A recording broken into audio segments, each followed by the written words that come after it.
Robinson. Is he going to make that much of a difference? A lot of other changes. The Falcons obviously are all in with this season, and we're going to make a determination on whether it makes a difference. They went 7-10 2 years in a row. What are they going to do this year? We're going to find out in about 20 seconds.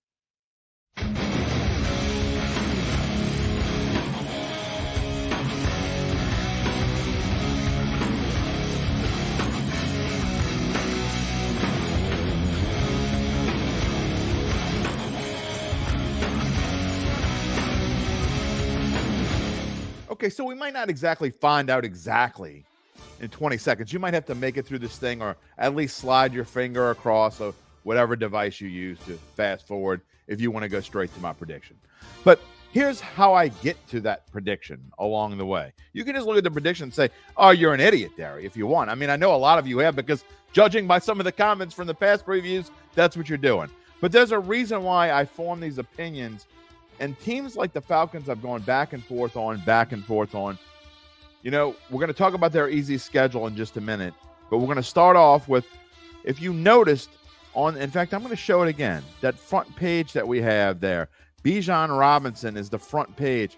It isn't very often that I do someone other than a quarterback or a head coach. In fact, just thinking back on the previous 28, I don't know that I've done any without using a head coach or without using a quarterback as my title page there. But Bijan Robinson changes all that. The thing that makes me wonder, though, I get that Cordell Patterson was getting up there in age. I get they weren't confident Tyler Algier could be a number one back. But if you look at these numbers on the screen, they were third in rushing last year. Rushing hasn't been their problem. It's been passing. And look, Desmond Ridder could be a great quarterback.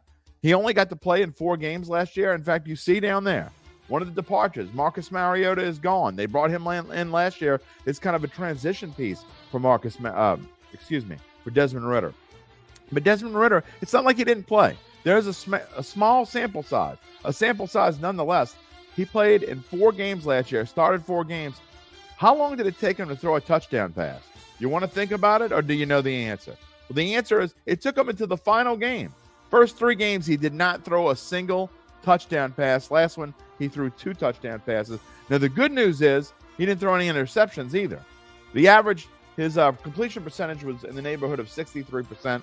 Isn't going to cut it. Again, a small sample size. But this is a guy, you're now going into the season with all your hopes resting on this quarterback and Bijan Robinson on offense.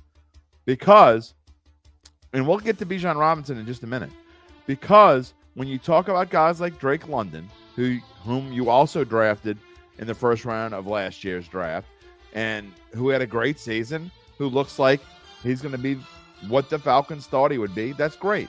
You look at Kyle Pitts, who was drafted early the year before that, and he had an injury-plagued season last year, played in 10 games.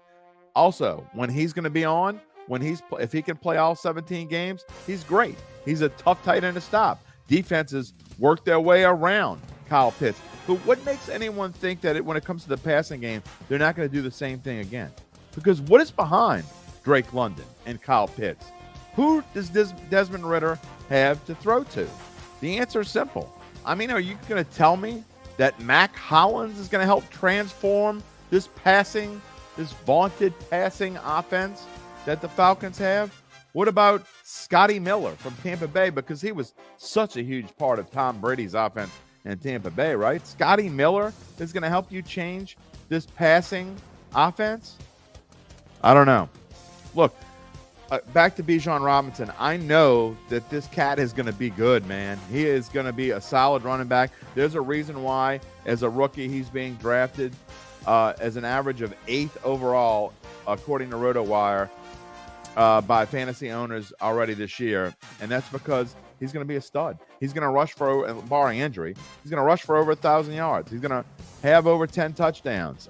He's going to be a key part of this Atlanta Falcons offense. But again, rushing the football wasn't their problem, as you see on this screen.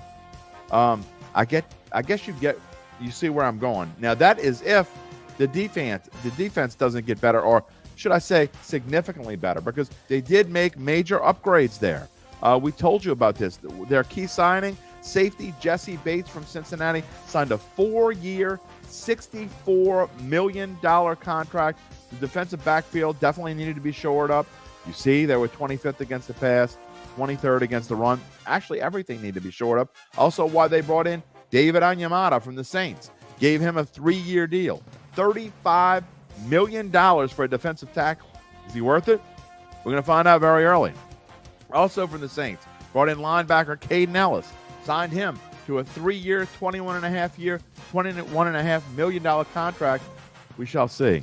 Before we get to the prediction, we got to talk about this schedule because that's absolutely one thing the Falcons have going in their favor.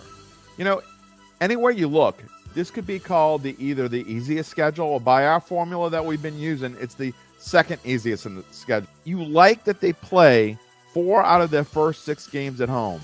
What you don't like is probably their tougher games. And look, none of them are super tough. I mean, look, is there a game on this schedule where you say, okay, they're not going to win that one? No, there's really not. That's the good thing Atlanta has going for them. I don't think there's a single game on this schedule where anyone would be surprised if we told them right now Atlanta's going to win that game. The toughest games on the schedule are what? At Detroit, maybe Jacksonville, maybe New Orleans. Detroit and Jacksonville happen to be back-to-back. They're both away from home. September 24th at Detroit, October 1st in London. So they got to make that trip across the pond, and then they come home and they have no time off. So that is a weird part. But go along. I like where the bye week is. It's after the middle of the season, but not too far. But that stretch at Tampa Bay, at Tennessee, Minnesota, at Arizona, even though those 3 teams, all beatable teams, you play 3 out of 4, but that's not just that. They play 7 of their last 11 games on the road. 7 of 11. And that includes 3 of the last 4 and the final 2 as a whole. So even once they get past their bye week, you play the Saints twice, at home on the Sunday after Thanksgiving. Then you got to go to Aaron Rodgers and the Jets, home for Tampa Bay, at Carolina, who I think is going to be improved. Indianapolis isn't going to be any good. But then you got to finish the season. It could be tricky. How good is Chicago going to be? Obviously, I don't think they're going to be great by my predictions early last week. And at New Orleans, it's a weird schedule. I'm going to give you that. It's a weird schedule. It's one that Atlanta could make it through if they are significantly better. And it's time for the drum roll. The thing is, I don't think they're significantly better. I think I love Bijan Robinson. I think they made some great improvements in the defense. I just don't think they're there. This defense this division isn't great, but it's not as bad as everyone makes it out to be either. I just think they're going to have landmines in this schedule. I think playing 7 of 11 away from home to finish the season is not easy. And then, packed in that little stretch of home games, you got to go to Detroit and play Jacksonville and London. I think that's a problem. I don't think they're going to win both of their first 2 games. I think they're going to lose at least one to either Carolina or Green Bay at home. They struggled with Carolina last year. Green Bay is going to be a lot better. I told you that last week. Again, I've kind of waffled back and forth. At one point, I had 9 wins for Atlanta. Then I dropped them to 8. And now I dropped them to 7. So maybe they'll be at 8. But still, I think that best bet is worth a play. I think the under 8.5 is worth it. They're playing the odds makers in Vegas, and I think some of the sharp money is going to the over on this team, because if you look at where it is, 8.5 at plus 120, people are playing this over. I just think it's a value to play the under because I get that the schedule's easy, supposedly. I don't think it's easy enough. Could be wrong. I'm trying to keep my bias. I know you. Let me welcome the comments about my bias coming in. We're in New Orleans. Go see what I said about Atlanta last year. I was wrong about them last year. Let's put it that way. I thought they were going to win. They didn't. Tomorrow we're going to talk about the Tampa Bay Bucks. I have swapped the 2. I've swapped Tampa Bay and Carolina, just a heads up. Tomorrow, Tampa Bay, and on Thursday we'll get to Carolina before we wrap it up with the Saints. We'll see you tomorrow.